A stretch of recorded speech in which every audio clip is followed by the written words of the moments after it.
us some language to kind of build from. If anyone would be willing to share. Are we back? We're back. I want to ask share some of his. Oh, hi. How you doing? You've gone through some changes recently. Yeah. We had a Scott Project, local news now, ARONow.com. Hi, everybody. See everybody again. So yeah, we just did two transactions. We acquired a neighborhood blogging PC, and we sold one of our sites in Bethesda, Maryland. What did you want me to say about it? Well, just one. First off, why sell a site that seems to be doing okay? That's great as some of the others are running with that. I needed the cash. No, honestly, the site was actually doing very, very well traffic-wise. We thought it was producing good news. Did content, had some momentum. It was getting a growing base of commenters. We had a very strong competitor in the market in Bethesda Magazine, they are a juggernaut. They have a team of part-time salespeople out there. And they were outselling us. And it was hard to kind of make a dent in that. And Bethesda Magazine was, had their sabers rattling, telling us that they were going to be expanding the web competitor they launched. At the same time, they really wanted to buy the site. And at the same time, we needed to find some cash to do some mobile development because we don't have a mobile responsive site yet. And so the timing just worked where Google made their announcement, and we did a good deal that worked for both of us. But I will tell you that the quotation was months. It was months long. We gave the What was your negotiation initial reaction? I mean, did they make the approach first? They made the initial approach like a year prior and offered me something that I just laughed in their face. And then it was a little more, basically, we came back together through an intermediary who kind of set us up and started negotiations. Negotiations took about 2 months back and forth, and now I'm leaving the table. But eventually we got to something that worked for both of us. And come a month from now, we're going to have a mobile responsive site, and they got our social media following, and they essentially acqui-hired our editor. That was big for them. Now, in the transaction where we purchased the site, we purchased this blog, which had closed 2 years ago, because it had a brand, it had a strong brand in the community, an existing social media site following, and they were in an attractive market where there were few competitors, direct competitors, and so he made the decision that it was worth doing this deal to get that brand and that traffic, and I think we're very happy with it so far. So they had done basically nothing for 2 years, but you still saw some value in the fact that they had people still, probably not actively following them on social media because there's nothing happening, but there was something there beyond the brand, beyond just the name of. Yeah. And one thing we've struggled with is once we launch a site, how do we get that authentic, how do we become an authentic neighborhood voice, because we scale, or at least it's very hard to make it scale. Yeah. And so, in that acquisition, we had 2 founders who lived in the neighborhood who gave us all their connections for advertising and news, and so it worked out really well. These guys are still, on as consultants. They have a little skin in the game too, because of the terms of the deal. And I think we really got a leg up on that we wouldn't have otherwise. Definitely. One question, please, Evan. So when you did the purchase, did it come with like a CRM system and all the data people, or they just need to list the people? Yeah, we got all their sales data. We got all their social media accounts and the knowledge that these guys know every other business owner in the neighborhood. So it was formalized. It was like software, like a spreadsheet with everybody on. It was like a QuickBooks account that we got. They didn't have a formal CRM. just had a question flip through my mind and now I'm trying to grasp it for one week. We'll come back to you, but everyone's probably over here. Who's got another lesson?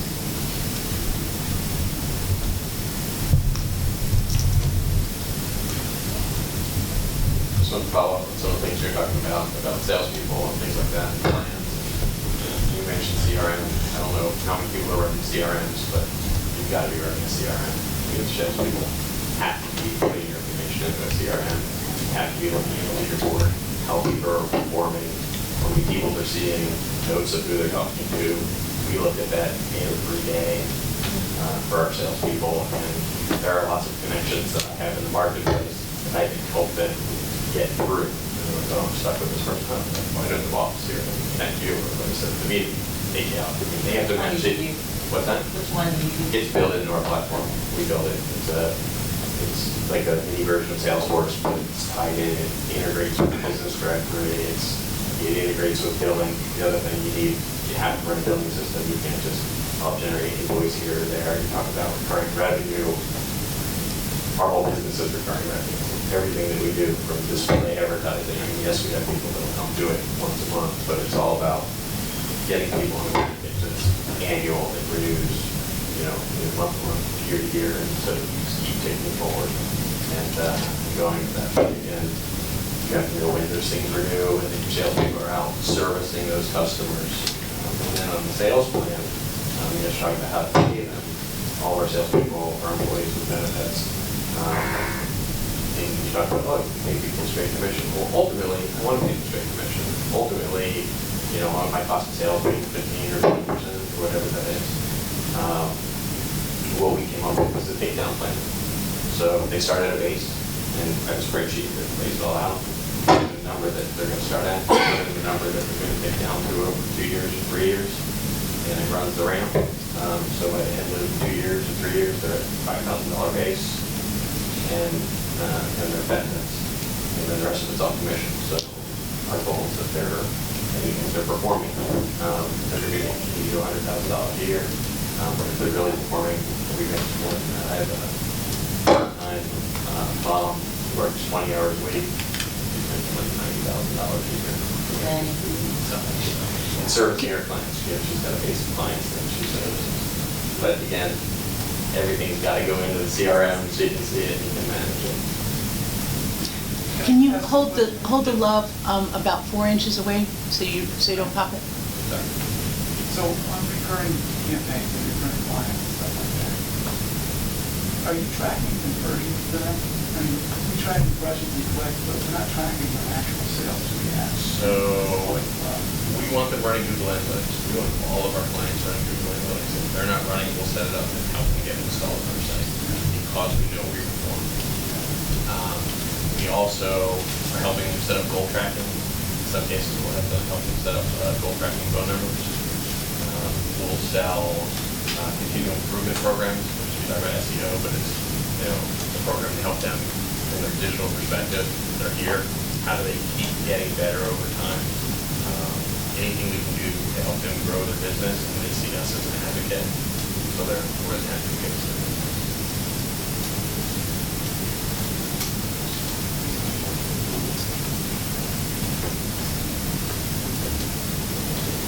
To tell you, the CRM comment, I could not agree more.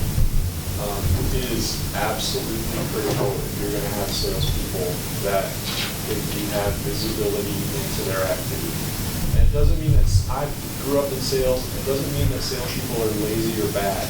It just means that you can't help them if you don't know what they're doing. And we use a system called Pipedrive.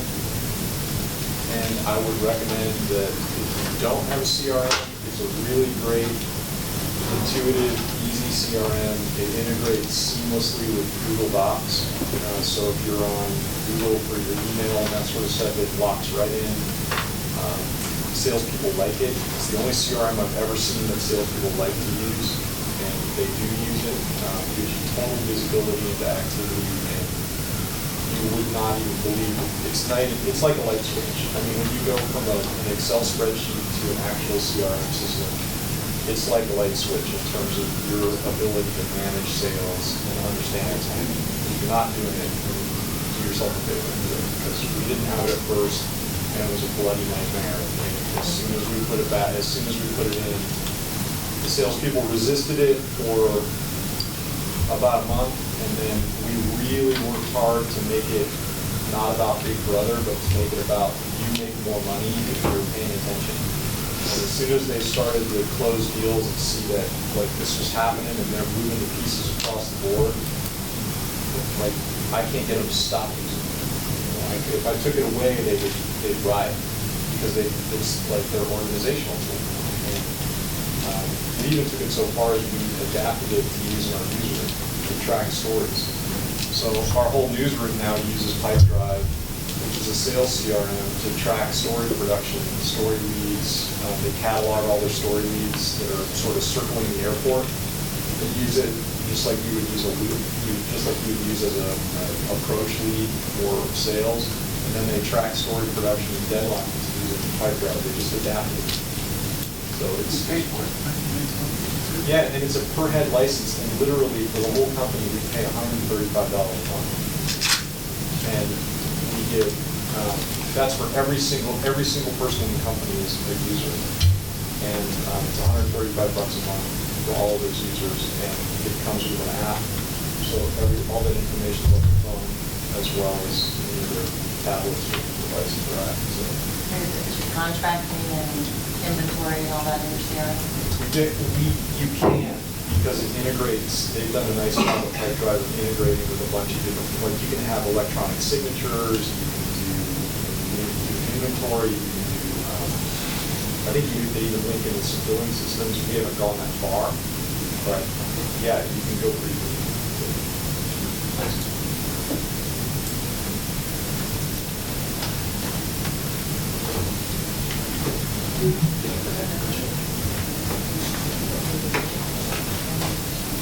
While they switch over the microphones, I just wanted to point out I opened a Google Doc that's open for anyone to edit at bit.ly/line15, and I'm just taking my notes there. So if anyone else wants to add their notes, I'm throwing in links to things people mentioned, stuff like that. So that's a resource for anybody too. And if you want to add your own notes to that or throw in resources from your site that you want to point out to people, we can use that as a shared note-taking space. Check. How's that? All right.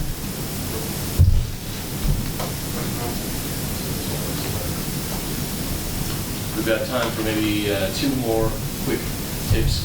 Not necessarily, doesn't have to be a bad one this time. Could be a good one too.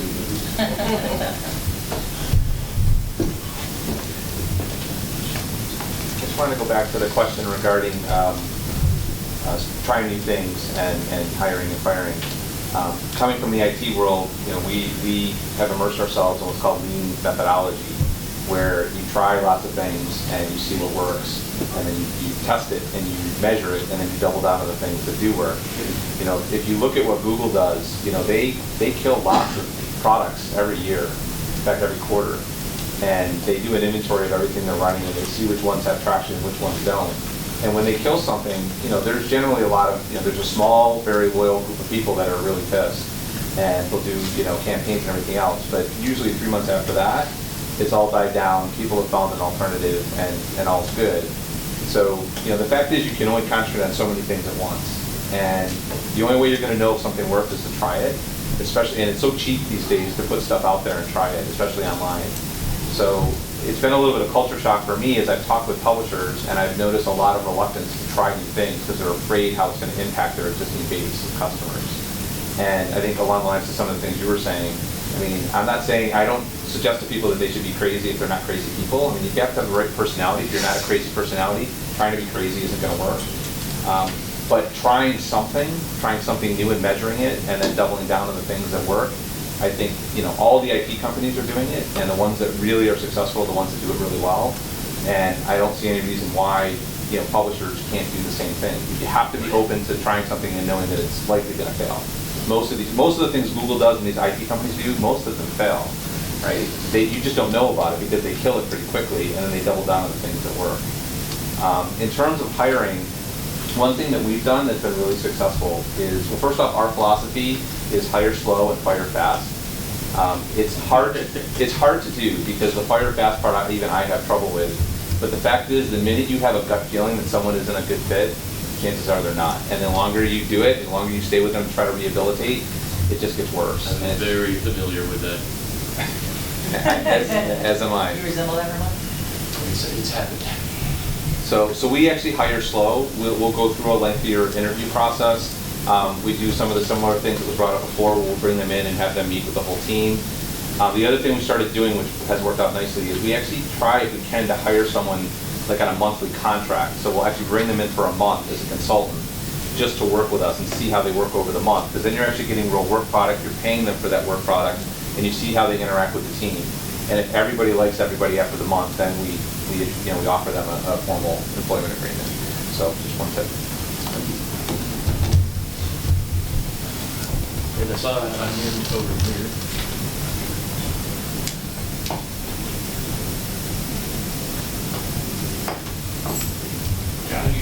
That was my question.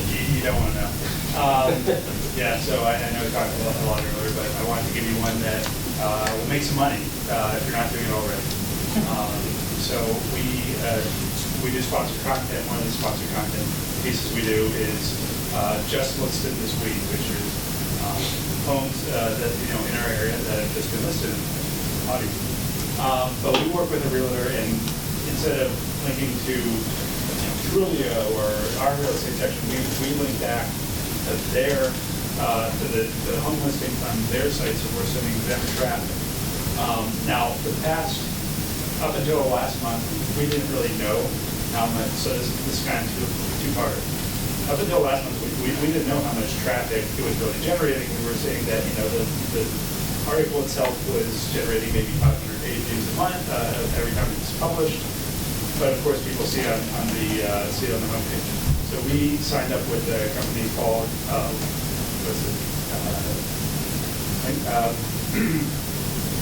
Click Meter, is the name of the site, and lets you do sort of custom branded tracking links. And so we started doing tracking links, and by golly, over the past month, past 30 days, we have sent this real estate agent 21,000 pages. From the just listed, like 8 real estate listings and a full list every week. So that's click-throughs? Yeah. So you're tracking. Every time someone clicks on one of these homes, Yeah. it's like eight real estate listings and a full list. That counts. And so 30 days, 21,000 clicks. As soon as we started realizing how many clicks we were sending them and told the client about it, they immediately renew. So if you're not doing that, What are you charging for that? I think we are charging $200 a week, so $10,000 a year. If you're not doing it already, you'll make yourself a few grand a year. So it's just a story you run with the link?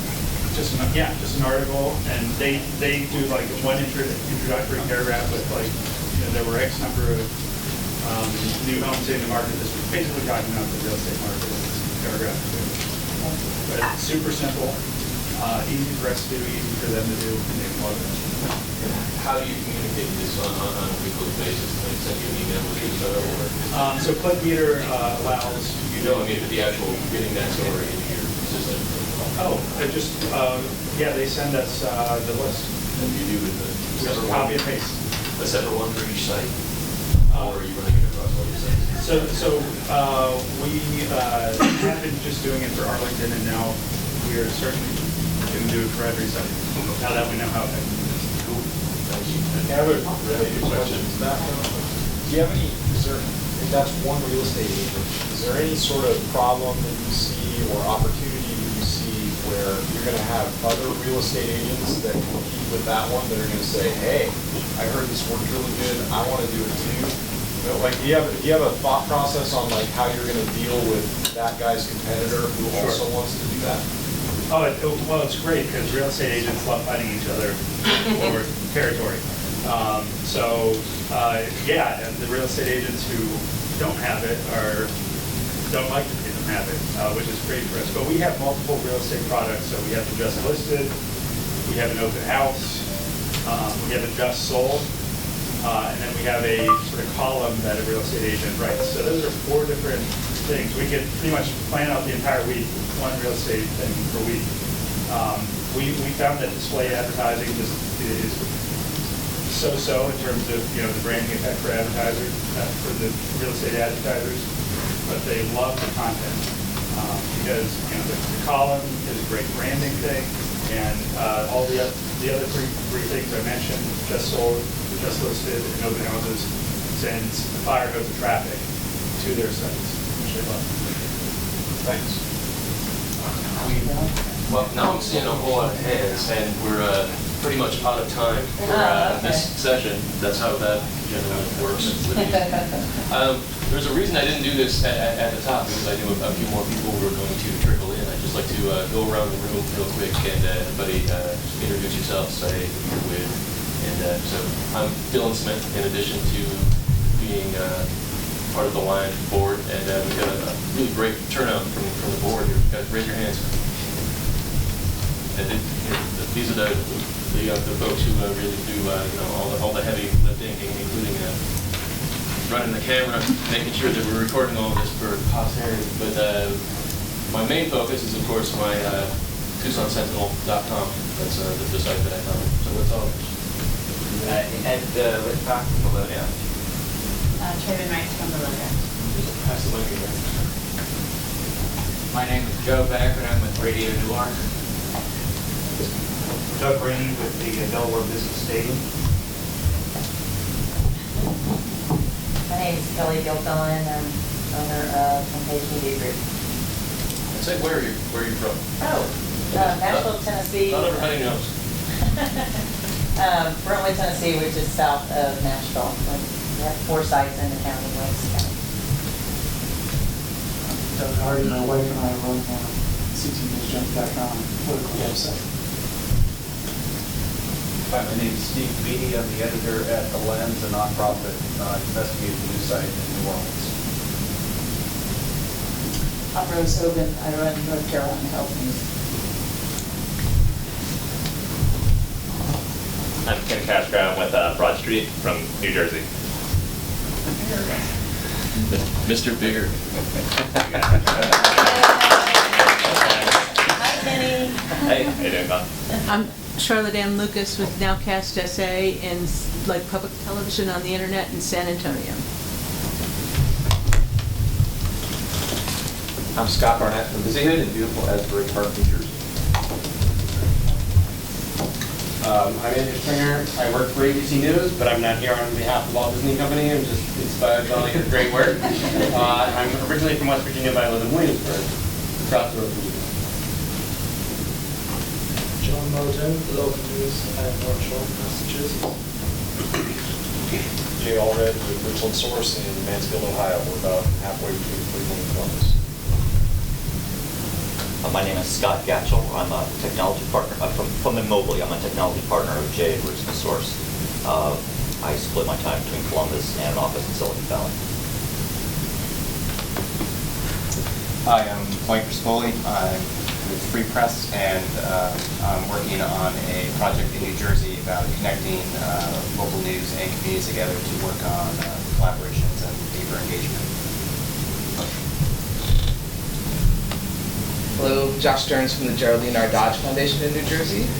And I'm working on a project with Knight Foundation funding to support 5 or 6 local sites in New Jersey and New York, all for-profit sites, but really they've signed up as sort of experimentation labs to test revenue ideas and community engagement ideas. And so we're doing a whole bunch of testing and experiments and writing it all up at localnewslab.org and sharing it each week, as well as sort of doing knowledge sharing each week on the newsletter, tinyletter.com/JC-Stearns. And basically what we just did for the last hour, I try to do every week. So if you have great ideas and tips, send them my way. I want to profile your work and highlight what you're doing. Hey, Tom Sofield from LovingTownNow.com. We're about 25 minutes north of here. When there's construction, like 2 hours north. 95. Nice to see everybody. It's my first line conference.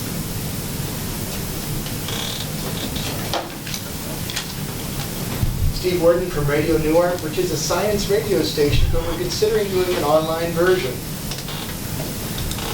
Will Weber, Radio Newark, most interesting realtor in Delaware. Google it. Suzanne McBride, Austin Talks, not in Texas, but the west side of Chicago, and also from the College Chicago. Hi, I'm Jan Schaefer, Director of Day1. Once upon a time, I funded some of you. Yay. Yes. Brady from Billy Penn here in beautiful Philadelphia. Dan Myers from State College Technology and City Portals. I'm Taylor Farnsworth, a Temple University student, and I work for the South Philly News website at Top High. Mike Blaney, the advertising director of the Ithaca Voice, out in New York. I'm Jillian Almendarez with the Ithaca Voice, also in New York. Hi, I'm Joseph Lipton with BMI.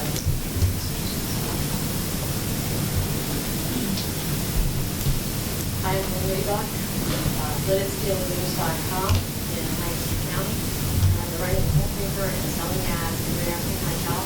And I'm definitely on the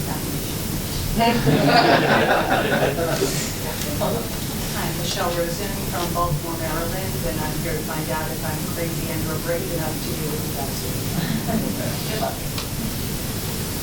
Hey, Brady, I'm Brian Jusiker from Technically. I'm from Philadelphia, but today, which is I feel very fortunate about.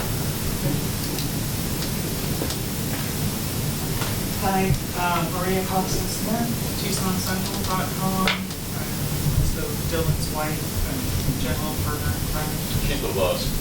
You've all heard that, right? Nancy Chapman, Nancy on NoWalk.com, NoWalk America.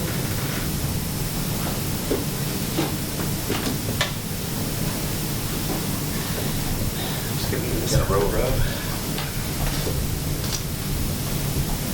I am Marie Schill, and I'm with the Knight Foundation. Brian Wheeler with Charlottesville Tomorrow, Charlottesville, Virginia. Carl Dash from Philadelphia, and I'll be hoping to start up Russians really soon. I'm Matt Dorenzo, Alliance Interim Executive Director of